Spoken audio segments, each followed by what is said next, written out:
Hello viewers, welcome to দিদি রান্নাঘর channel. তো দেখো, চিকেনের কালারটা খালি জাস্ট একটু দেখে নাও। দেশি মুরগির ঝোল আমি এই চিকেনটা রান্না করেছি। সম্পূর্ণ রেসিপিটি দেখে ভালো লাগলে একটা লাইক, শেয়ার ও চ্যানেলটি সাবস্ক্রাইব করে পাশে থাকা বেল আইকনে ক্লিক করে দিও পরবর্তীতে নতুন নতুন রেসিপির আপডেট সবার প্রথমে পেতে। তো চলো দেখে নেওয়া যাক কিভাবে আমি এই চিকেনটা রান্না করেছি। হাটের থেকে দুটো দেশি মুরগি কিনে আনা হয়েছে।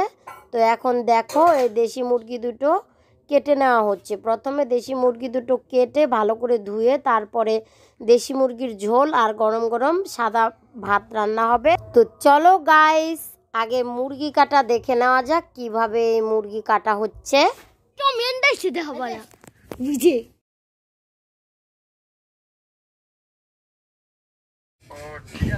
তুমি যাই বাবুজি ও মন খায় যে ওটা আত না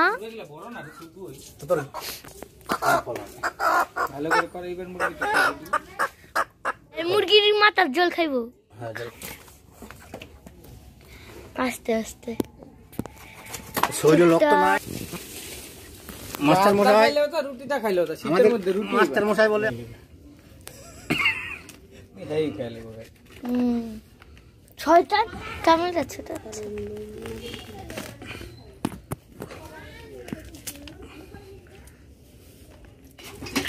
ঠ্যাং ঠুঙ্গিয়া হাইডি কিমনে কাট পিঠটা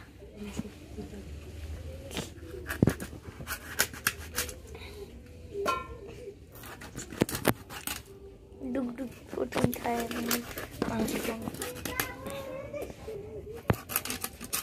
দেখছো পুচুলি কেমন দেখতেছে আর তুমি কিসের ডর চোখটা বার করে বন্ধুরা, কেমনে চোখটা বার করে রঞ্জন মামায় দেখেন। তো গাইস, আমাদের মুরগি কাটা প্রায় শেষ। এখন মুরগির মাংসগুলো ভালো করে ধুয়ে নেওয়া হবে। তো আমি এদিকে রান্নার জোগাড় করছি, সেই জন্য বাসমতি রাইস ভালো করে ধুয়ে নিচ্ছি। তো সাদা ভাতের সাথেই আমরা এই দেশি মুরগির ঝোলটা খাবো। হাঁড়িতে চালের আন্দাজে পরিমাণ মতো জল দিয়ে ওভেনটা জ্বালিয়ে নিচ্ছি। সাদা ভাতটা হতে হতে চিকেনের জন্য পেঁয়াজ রসুন আদা ছুলে কেটে নেব আর শিলপাটায় মশলাটা বেটে নেব। পেঁয়াজ রসুন আদা আলু ভালো করে ছুলে ধুয়ে নেব। তারপর পেঁয়াজগুলো কুচি কুচি করে কেটে নেব, আলুগুলো 2 টুকরো করে কেটে নেব। পেঁয়াজটা কাটতে কাটতেই এই দেখো আবার এখানে যেটা ভাতটা উতলে গেছে। এখন 3 থেকে 4 মিনিট সময় ফুটিয়ে নিলেই রাইসটা একদম পারফেক্ট ভাবে ফুটে যাবে। ভাঙা বাসমতি রাইস একদম সহজেই রান্না হয়ে যায়। 8 থেকে 9 মিনিটের মধ্যেই ভাতটা হয়ে যায়। এদিকে দেখো, দেশি মুরগি দুটো কেটে ধুয়ে একদম পরিষ্কার করে নেওয়া হয়ে গেছে। 1 কিলো 100 গ্রাম হয়েছে চিকেনটা। তো সেই জন্য আমি নিয়ে নিয়েছি 100 গ্রাম পরিমাণ আদা। শিলপাটায় বেটে নিচ্ছি। মিক্সচারে পেস্ট করা মশলায় মাংস রান্না খেতে ভালো লাগে না, তাই আমি শিলপাটায় বেটে নিচ্ছি। তোমরা চাইলে মিক্সচারেও পেস্ট করে নিতে পারো। তো এই দেখো, আমাদের রাইস একদম ঠিকঠাক ভাবে ফুটে গেছে। টোটাল 8 মিনিট সময় রাইসটা একদম পারফেক্ট ভাবে ফুটে গেছে। তো এখন রাইসটা থেকে মাড়টা আলাদা করে নেব। দেখো, ভাতের হাঁড়িটা উপর করে দিচ্ছি। রাইসের মাড় একদম আলাদা হয়ে রাইসটা ঝরঝরে হয়ে যাবে। তো দেখো, গরম গরম বাসমতি রাইস একদম রান্না করা কমপ্লিট হয়ে গেছে। ভাতটা একদম ঝরঝরে হয়েছে। আদাটা বাটা হয়ে গেছে। জিরাটা বেটে নেব। 50 গ্রাম জিরা নিয়ে নিচ্ছি।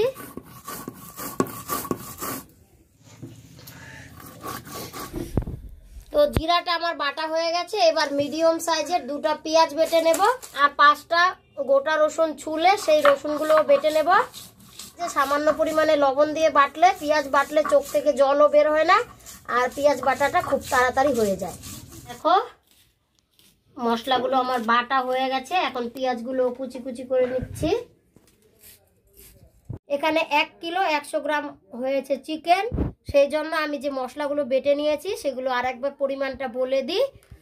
বেটে নিয়েছি 100 গ্রাম আদা, 5টা রসুন ছুলে বেটে নিয়েছি, মিডিয়াম সাইজের 2টা পেঁয়াজ বেটে নিয়েছি, 2টো রসুন ছুলে থেতো করে নিয়েছি, আর 300 গ্রাম পরিমাণ পেঁয়াজ কুচি করে নিয়েছি, একটা নিয়েছি তেজপাতা, গোটা রসুন ছুলে নিয়েছি, 3টে আলু ছুলে 2 টুকরো করে কেটে জলে ভিজিয়ে রেখেছি, নিয়েছি তেল, লবণ, হলুদ।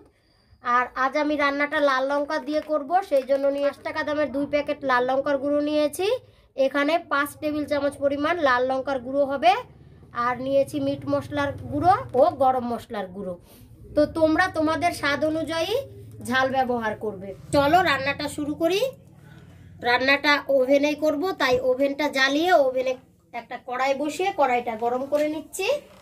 কড়াইটা ভালো করে গরম হয়ে গেছে। গরম কড়াইয়ে দিয়ে দিচ্ছি 150 গ্রাম পরিমাণ সর্ষের তেল। তেলটাও ভালো করে গরম করে নেব। একটা তেজপাতা 2 টুকরো করে দিচ্ছি, 3টে কাঁচা লঙ্কা মাঝখানে চিড়ে নিয়েছি সেটা দিয়ে দিচ্ছি। তোমরা চাইলে 2টো লাল লঙ্কাও দিতে পারো। এভাবে গরম করে নেব। দেখো তেজপাতার কালারটা কালচে হয়ে গেছে। এখন দিয়ে দিচ্ছি থেতো করা 2টো রসুন, 1 চা চামচ পরিমাণ দিচ্ছি গোটা সাদা জিরা। এবার দিয়ে দিচ্ছি পেঁয়াজ কুচিগুলো। 4 থেকে 5 মিনিট সময় নিয়ে পেঁয়াজগুলোকে একদম লালচে কালার করে নেব। তো অবশ্যই এইভাবে নেড়ে চেড়ে নিতে হবে। পেঁয়াজটা লালচে কালার হয়ে গেছে। তো এখন আমি বেটে রাখা মশলাগুলো দিয়ে দিচ্ছি। যেই থালায় আমি মশলাটা রেখেছি সেই থালাটা ধুয়ে 1 কাপ পরিমাণ জল দিয়ে দিচ্ছি। মশলাটা দিয়ে নেড়ে চেড়ে এবার লাল লঙ্কার গুঁড়োটা দিয়ে দিচ্ছি। চেড়ে লাল লঙ্কার গুঁড়োটা মিশিয়ে নিয়েছি। আন্দাজ মতো দিচ্ছি হলুদ গুঁড়ো। তো 2 চা চামচ পরিমাণ হলুদ গুঁড়ো দিচ্ছি। স্বাদ মতো দিচ্ছি লবণ, 2.5 টেবিল চামচ পরিমাণ লবণ দিচ্ছি। মশলাগুলোকে 3 থেকে 4 মিনিট সময় নিয়ে মিডিয়াম আঁচে কষিয়ে নেব, যতক্ষণ না পর্যন্ত মশলা থেকে তেল বেরিয়ে আসে ততক্ষণ পর্যন্ত মশলাটাকে কষিয়ে নেব। 2 মিনিট মশলাটাকে কষিয়ে নিয়েছি। দেখো মশলার থেকে ভালোভাবে তেল বেরিয়ে এসেছে। এবার চিকেনগুলো দিয়ে দিচ্ছি। চিকেনটা দিয়ে মশলার সাথে ভালো করে নেড়ে চেড়ে মিশিয়ে নিচ্ছি।